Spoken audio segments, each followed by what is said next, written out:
Disa ditë pasi opinioni mësoi se në vend janë kryer të paktën 10 operacione të panevojshme në zemër të pacientët, ende nuk janë bërë të ditura detajet se kush dhe ku i ka kryer këta operacione.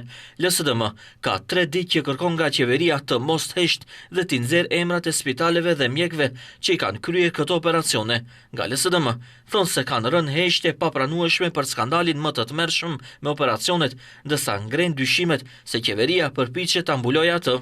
Емоцијата на скандалот е поголема од бројките. Të publikohen të gjitha klinikat dhe subjektet private të cilat kanë qenë pjesë e procesit. Të publikohen të gjitha emrat e komisioneve, mjekëve dhe drejtuesve që kanë miratuar vendime. Publikisht të kumtohet se cilët mjek kanë dhënë udhëzime se duhet të bëhen, edhe atë për të gjitha operacionet veç e veç. Menjëherë të dorëzohen pa di penale, pa pritje dhe pa anulime, të aktivizohet prokuroria dhe policia financiare për shkak të indikacioneve serioze për korrupsion.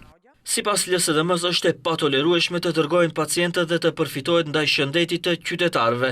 Mladenovska theksoi se ky është një skandal i rënd që duhet të trajtohet me transparencë të plotë dhe përgjegjësi maksimale. Publiku e meriton të vërtetën e plotë. Çdo kush që ka marrë pjesë në këtë zinxhir monstruos duhet të përgjigjet, tha ajo.